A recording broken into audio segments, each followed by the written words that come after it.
पड़ गए सोता, गिरा तेरा हथोटा। उमा के पड़ गए सोता, गिरा तेरा हथोटा। महादेव के भरता सुना रहे थे उमा नारी को, अमर कथा को सार उमा के पड़ सोता, करा दे रहे तोता। उमा के पड़ गए सोता, गिरा तेरा हथोटा। उमा के पड़ गए सोता, करा दे रहे तोता।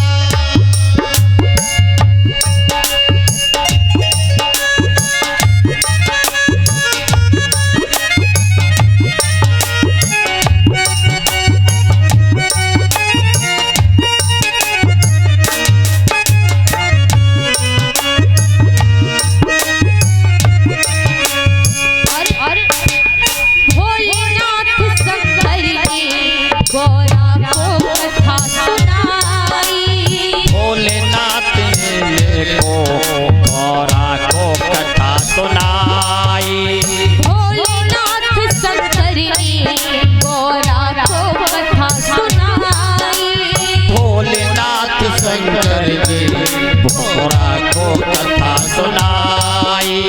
कथा हुई ना पूरी और नींद उमा को आई। कथा हुई ना पूरी माता को आई। भोलेनाथ जी समझ न पाए, भोलेनाथ जी समझ न पाए। तोता की हुकार उमा के पड़ गए सोता, गिरा तेरा हथोटा।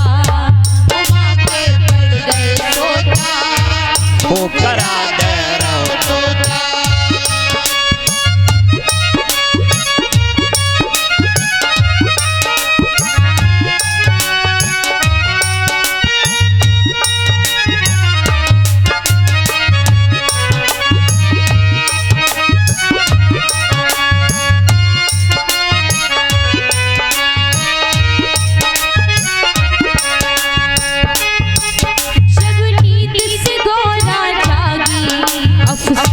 हुआ है भारी। जब नींद से गौरा जागी अफसोस हुआ है भारी। जब नींद से मैया जागी अफसोस हुआ है भारी। जब नींद से मैया जागी अफसोस हुआ है भारी। हाथ जोड़ के बोली प्रभु लग गई आँख हमारी। हाथ जोड़ कर बोली प्रभु लग गई आँख हमारी। आगे कथा सुनी है हमने, आगे कथा सुनी है हमने। आधी कथा सुनी है हमने, आधी है बरकरार। उमा के पड़ गए सोता, गिरा तेरा हथोटा। उमा के पड़ गए सोता, करा दे रहे तोता।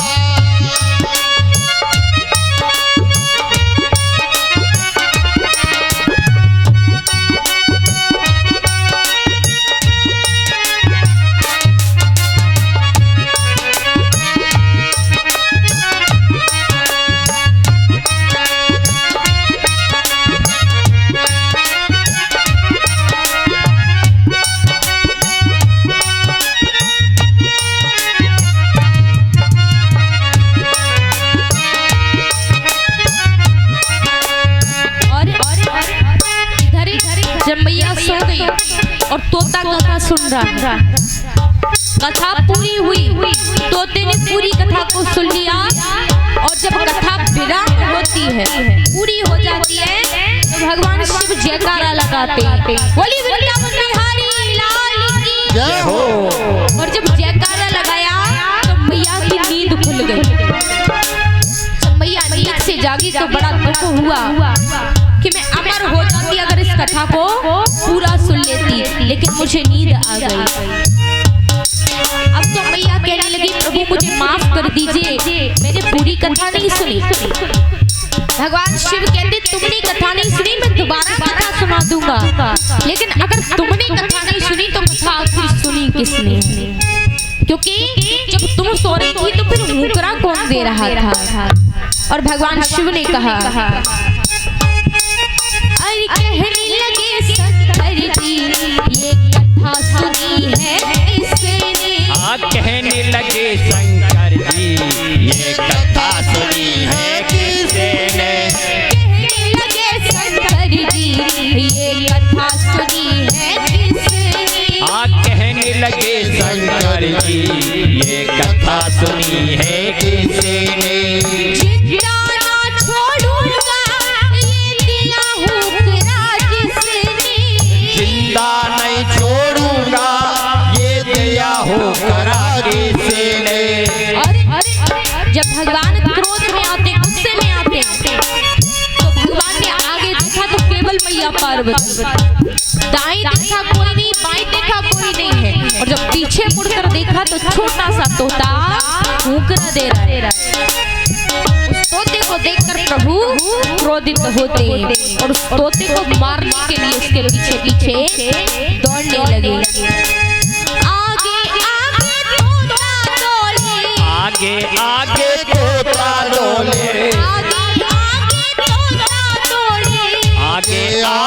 तोता डोले, पीछे शिव भंडार उमा के पड़ गए तोता, भूख जाते रहा तोता, उमा के पड़ गए तोता, भूख जाते रहा तोता।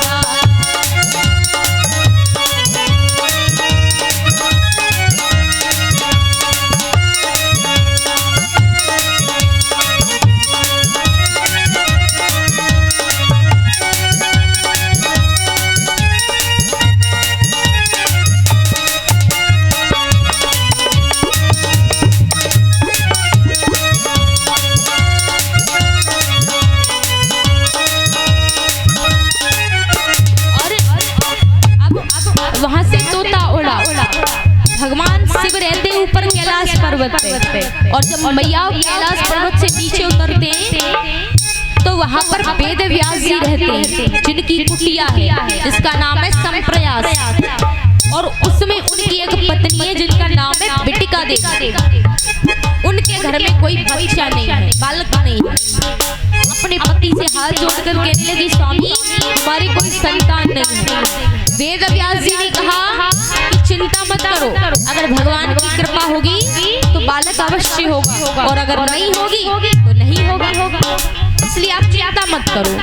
इतना कहते कहते बिटिका देवी को उबासी आई। उबासी आती तो मुंह खोलते ना, और जब बिटिका देवी को उबासी आई और इधर मुंह खोला और इधर वो तोता दर्द से दौड़ रहा है। अरे उड़ते उड़ते तोता जब वेद व्यास घर आया, उड़ते उड़ते तोता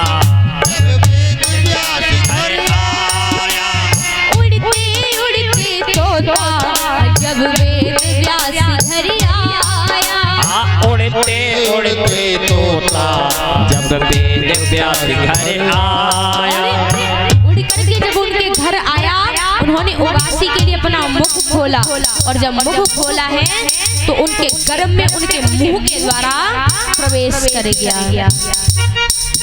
और वेद व्यास की पत्नी के गर्भ में जाए समाया, और वेद व्यास की पत्नी के गर्भ में जाए समाया।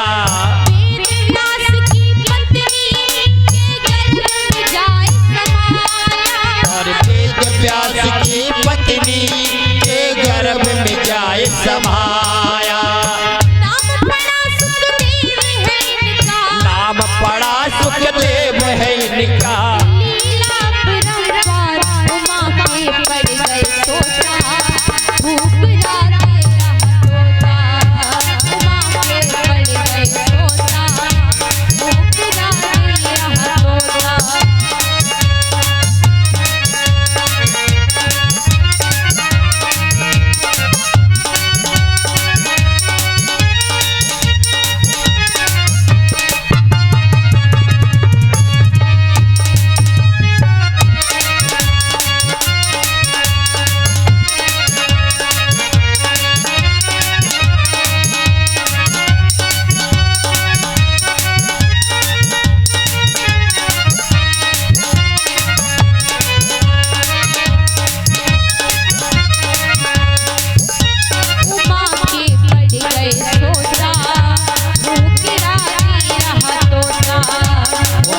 वेद व्यास की पत्नी के गर्भ में जाकर के जब वो प्रवेश कर गए और जब गर्भ में प्रवेश कर गए, इधर भगवान भोलेनाथ आए और आकर के वेद व्यास जी के घर के दरवाजे को खटखटाने लगे।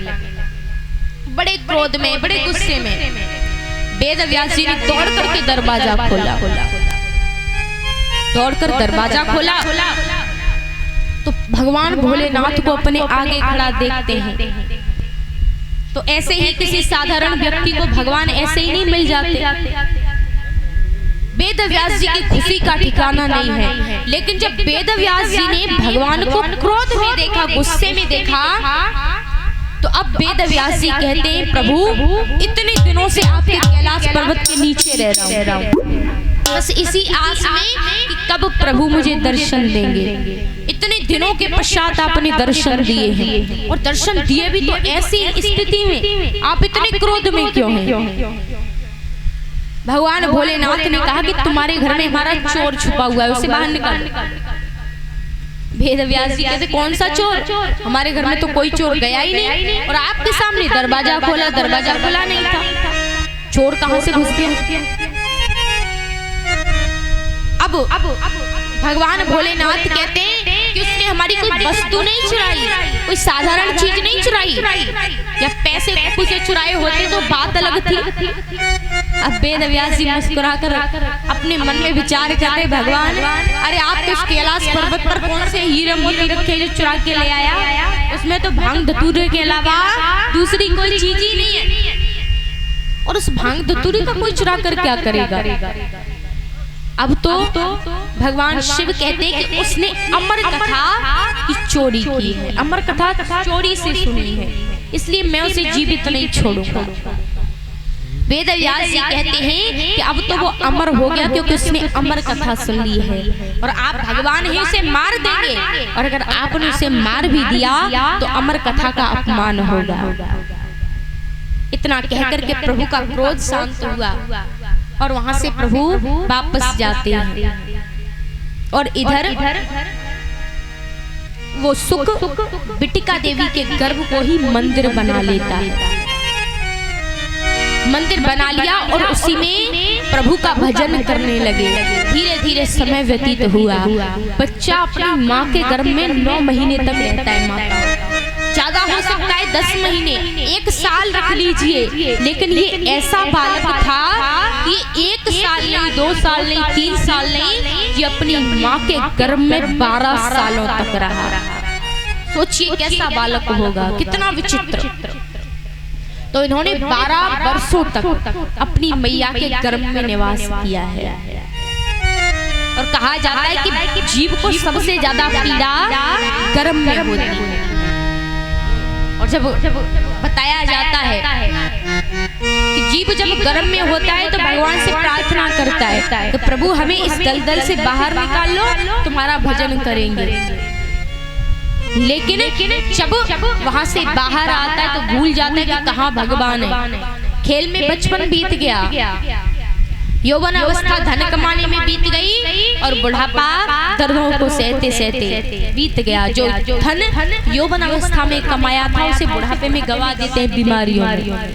यही हमारे जीवन का चक्र है। श्री राधे।